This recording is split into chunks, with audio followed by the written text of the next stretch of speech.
Damai sejahtera Allah yang melampaui segala akal menyertai hati dan pikiranmu di dalam Kristus Yesus Tuhan kita. Amin. Jemaat Tuhan, marilah kita membaca dari kitab Mazmur pasal 118 ayat 22 sampai dengan ayat 29. Mazmur 118 ayat 22 sampai dengan 29. Mari kita membacanya secara bergantian.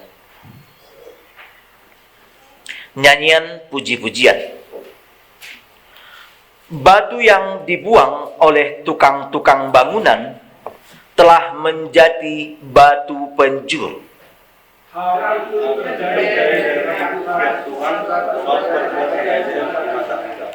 Inilah hari yang dijadikan Tuhan. Marilah kita bersorak-sorak dan bersukacita karenanya.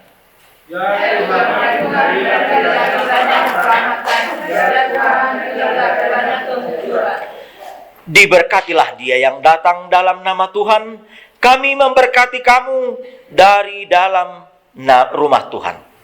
Tuhan Allah yang menolong kita, jika adalah korban hari raya kita dengan hati, pada tamu satu Paskah. Allahku Engkau, aku hendak bersyukur kepadamu. Allahku, aku hendak meninggikan Engkau. Bersyukurlah kepada sebab Dia baik, awasannya untuk selama-lamanya kasih setianya yang hidup mati. Demikian firman Tuhan. Kekasih Kristus, ini bukan dibuat-buat, bahwa pada saat ini kembali kita mendengarkan firman Tuhan yang berkaitan dengan batu penjuru atau batu landasan. Dikala kita merayakan ulang tahun gereja kita pada tanggal 21 yang lalu, firman juga mengenai batu penjuru.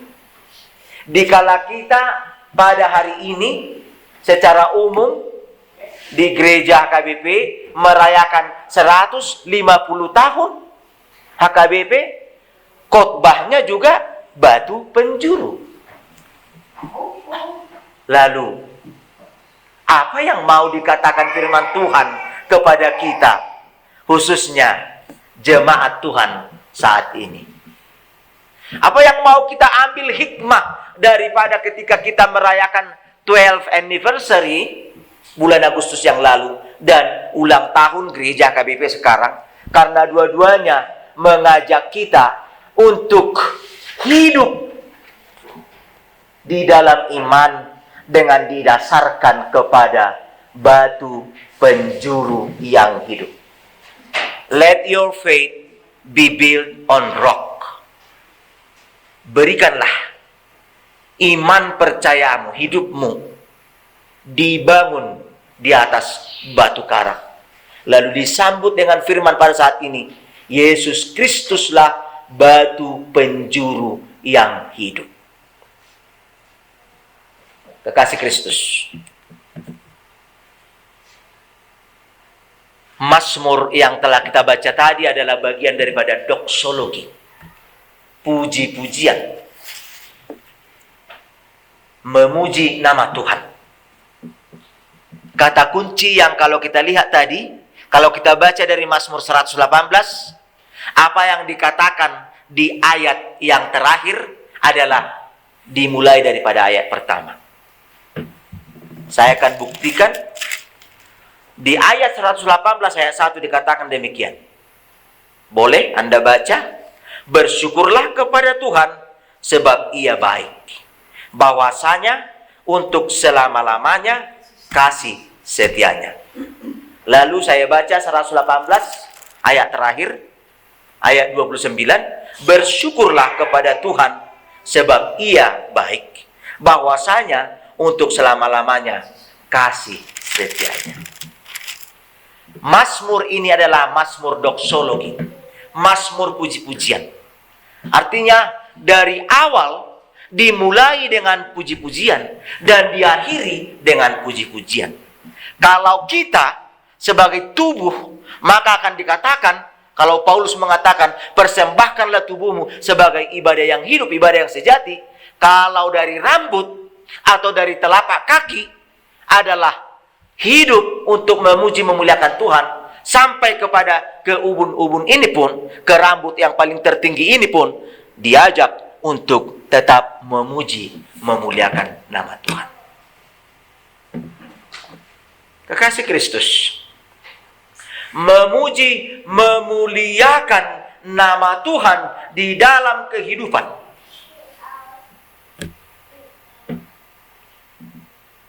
Apa buktinya di tengah kehidupan kita sekarang? Mari kita lihat semenjak kita menjadi pengikut Kristus. Bukti daripada doksologi atau puji-pujian adalah ketika kita memasuki baptisan. Apa dikatakan di dalam baptisan itu? Aku memberkati engkau ketika engkau memasuki kerajaannya. Di pasu-pasu Tuhan debatama ho lau bongot tu bagasan harajaon ni debata. Itulah doksologi hidup kita bersama dengan Tuhan yang didasarkan di dalam batu penjuru, yaitu Yesus Kristus. Lalu kita bertumbuh dan berkembang hingga tiba saatnya nanti Tuhan memanggil kita, cepat atau lambat, tua atau muda.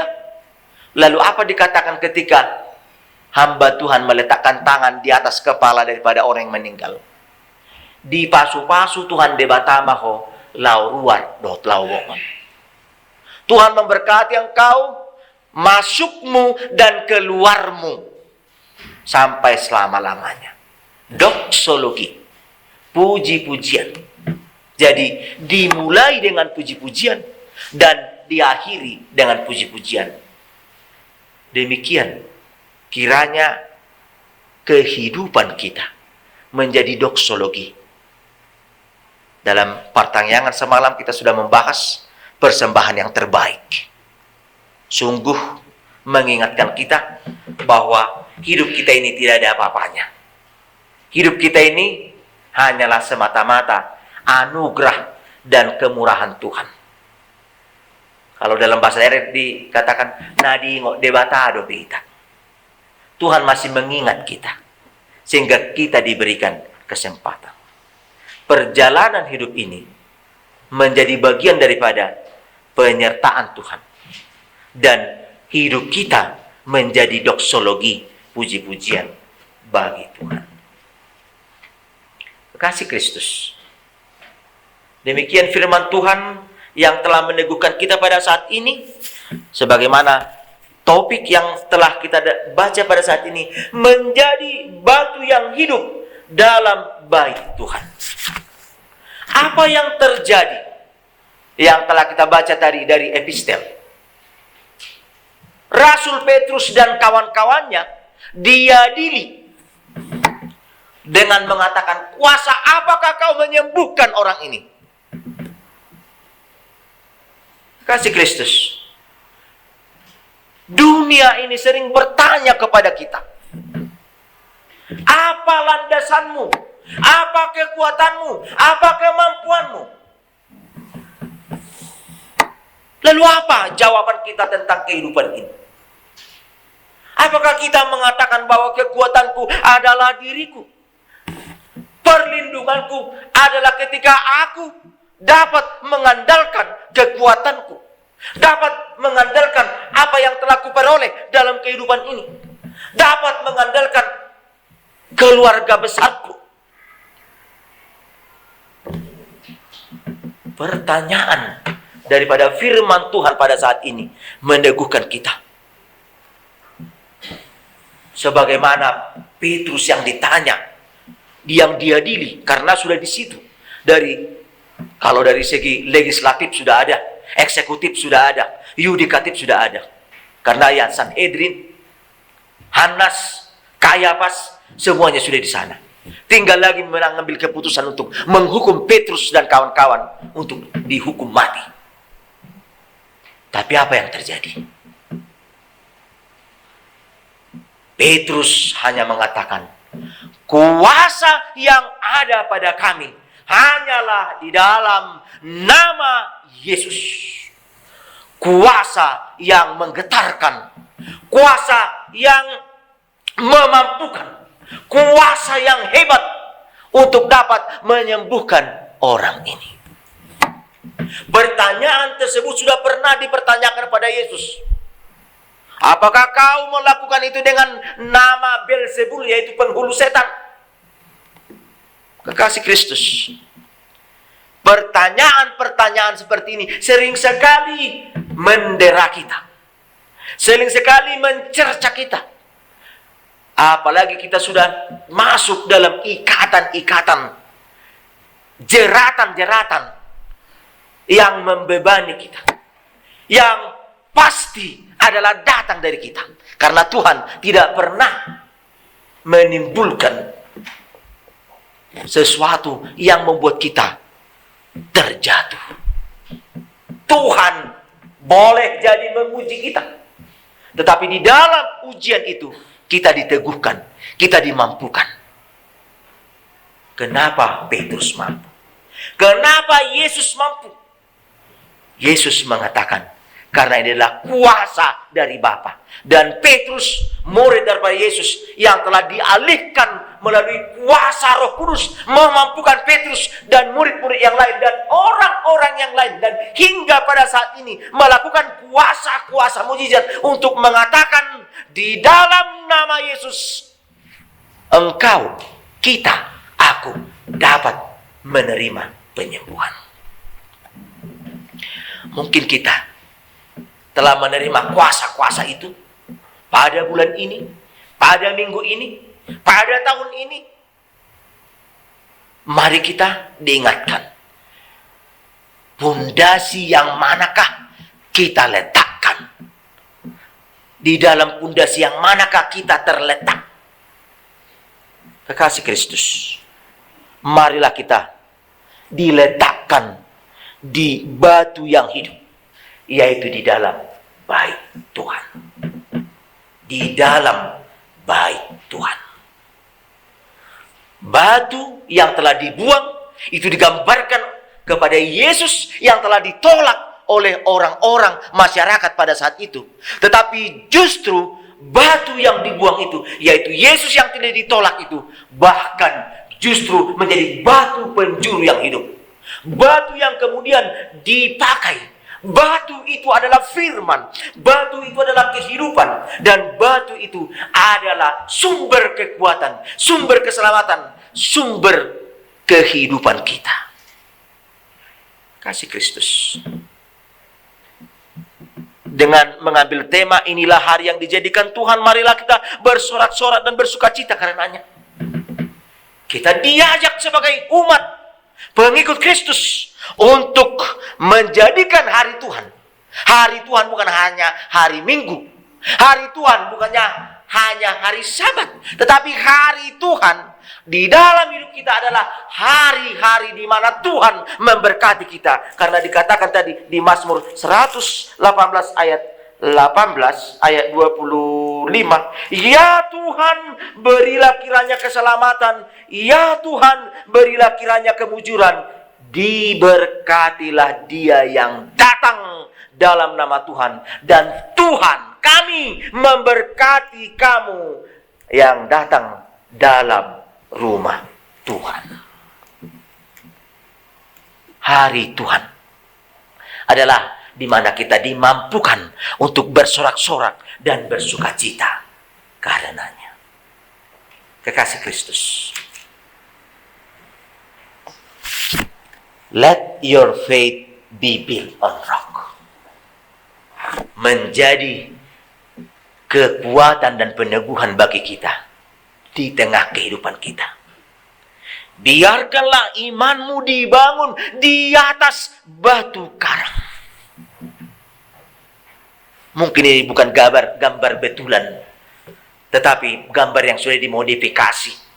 Tetapi saya harap Anda masih punya ini dan menempatkan ini di rumah masing-masing untuk mengingatkan bahwa gereja ini adalah tubuhmu, persekutuan kita, dan tempat ini adalah pondasi di mana Tuhan menjadi kekuatan, the stronghold, kekuatan yang penuh, sehingga apapun badai yang datang hendak menerpa tubuhmu, hidupmu, persekutuan, tetapi di dalam Tuhan kita sudah diikat melalui firman Tuhan.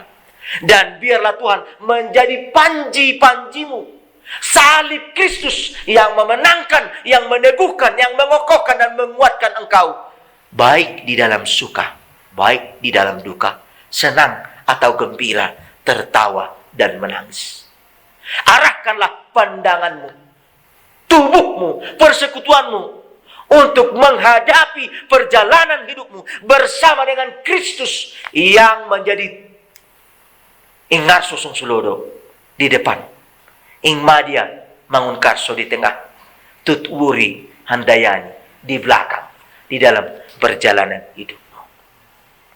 Kasih Kristus, kita sekarang merayakan ulang tahun gereja HKBP. 150 tahun sudah HKBP. 7 Oktober 1861, 4 orang pendeta dari Jerman berkumpul.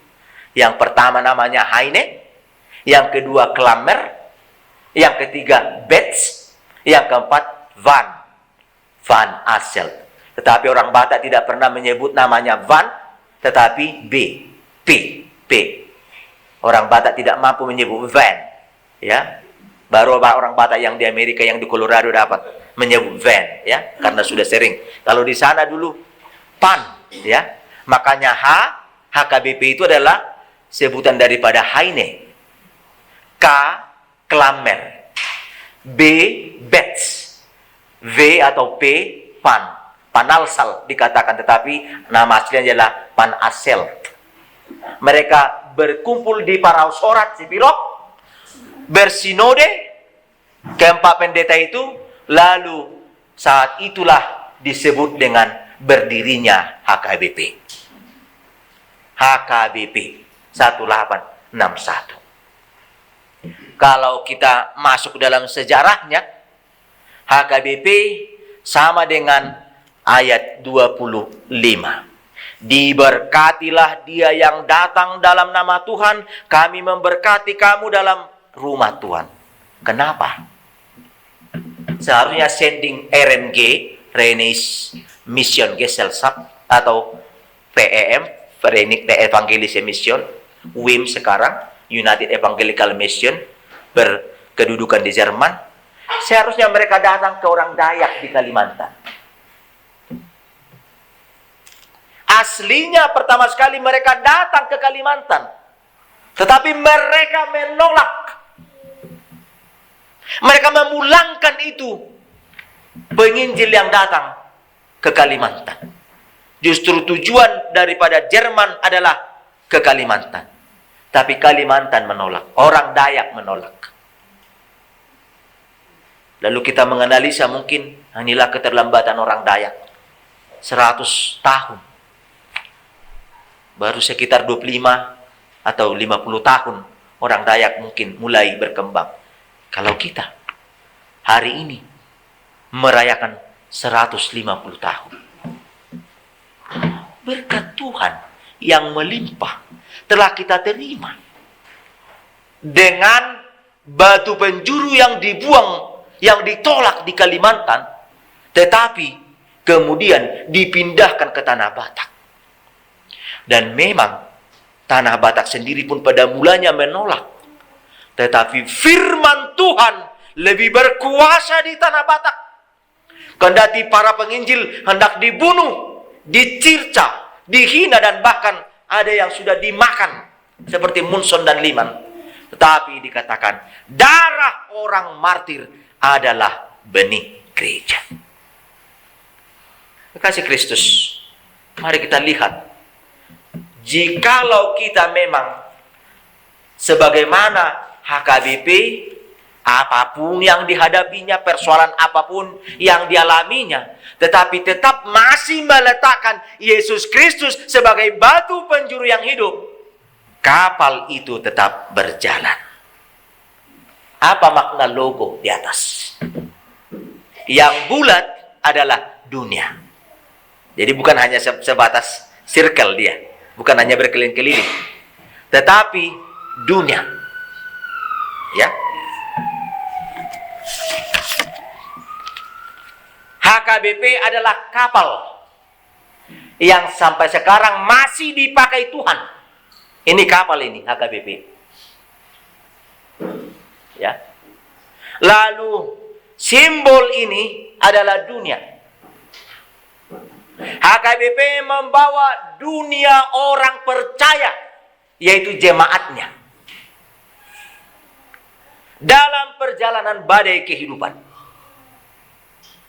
Dan HKBP tetap masih memakai Yesus Kristus sebagai nahoda di dalam perjalanan itu. Jadi bukan hanya sebatas simbol begini saja, tetapi ini mempunyai makna dan mengingatkan kita betapa kita sekarang berjalan di dalam badai kehidupan.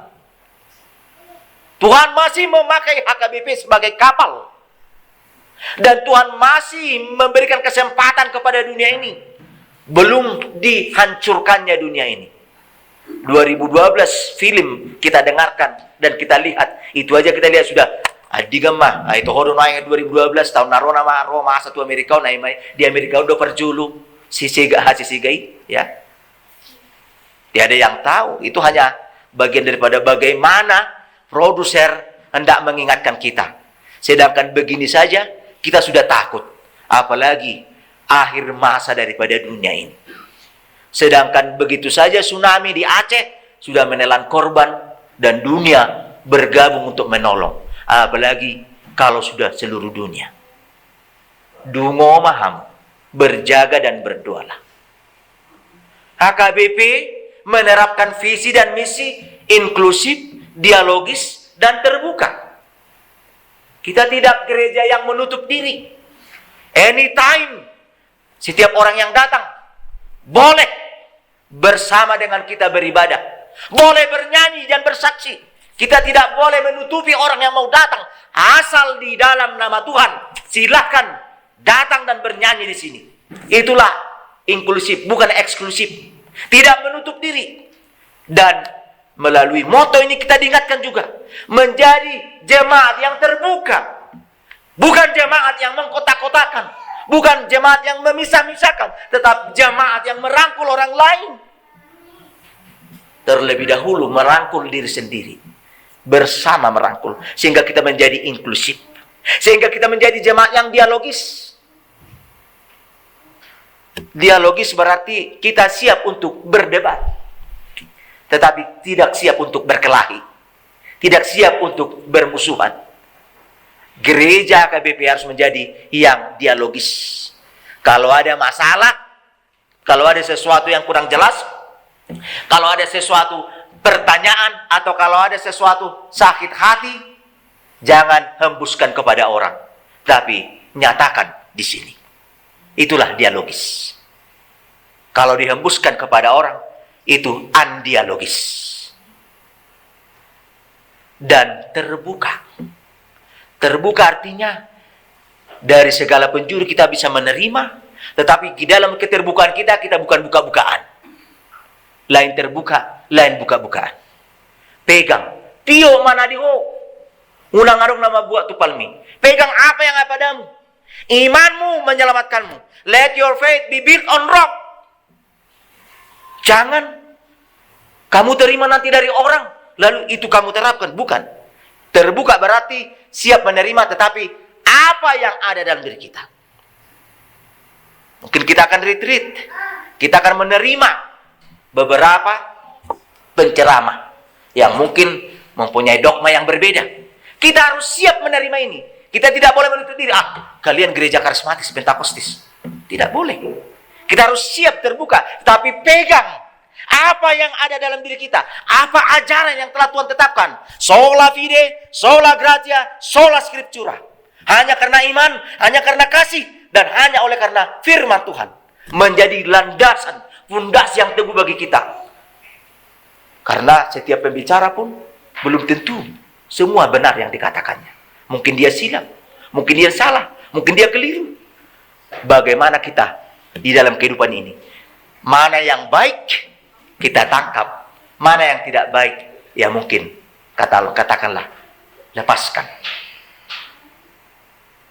Kasih Kristus, kita bersama di dalam ILC sekarang. Motto daripada ILC juga, God's Word, Our Hand. God's Word. Kalau HKBP, inklusif dialogis terbuka, ILC, God's Word, Our Hand. Firman Tuhan, tangannya. Firman itulah menjadi tangan Tuhan di dalam kehidupan kita. Sehingga apapun perkataan kita, apapun tindakan kita, apapun perbuatan kita, adalah firman yang telah menjadi daging. Yohanes 1 ayat 1. Dungi gabe daging mahatai. Firman menjadi daging. Engkaulah, kitalah, persekutuan kitalah yang menjadi firman di tengah kehidupan. God's words, our hand. Tangan kita. Di dalam tangan kita, artinya bukan tangan kita, tetapi tubuh kita inilah menjadi firman yang telah menjadi nyata. Sehingga ketika engkau bekerja, adalah Allah telah mengutusmu untuk pekerjaan itu. Ketika engkau bersekutu di rumahmu, di dalam peribadahan, Allah telah mengingatkan, itulah kita. Di dalam persekutuan ini, atau mungkin dalam perjalanan. Ketika engkau bermasalah, ada pertikaian, ada persoalan, ingatlah, God's word, our hand. Pakai permasalahan itu. Bukan menjadi masalah, tetapi pakai permasalahan itu menjadi solusi untuk mengatasi masalah. Kekasih Kristus, marilah melalui firman Tuhan pada saat ini mengingatkan kita menjadi batu yang hidup. Dikala kita sekarang bersyukur kepada Tuhan dalam merayakan ulang tahun, di mana firman Tuhan telah sampai ke KBP kepada kita, karena kita adalah buah-buah firman. Opung kita dahulu, nenek kita atau kakek kita dahulu yang telah menerima firman itu, kemudian mengolahnya dan menyampaikan kepada orang tua kita, dan orang tua kita memperkembang firman itu dan sampai kepada kita sekarang saat ini.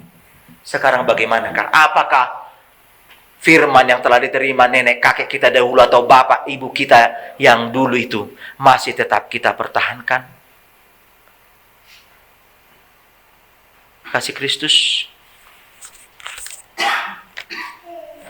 firman ini mengingatkan kita. Biarlah kita senantiasa dibangun di atas batu yang hidup, sehingga kita dimampukan bersorak-sorak dan bersukacita di dalam Tuhan. Amin.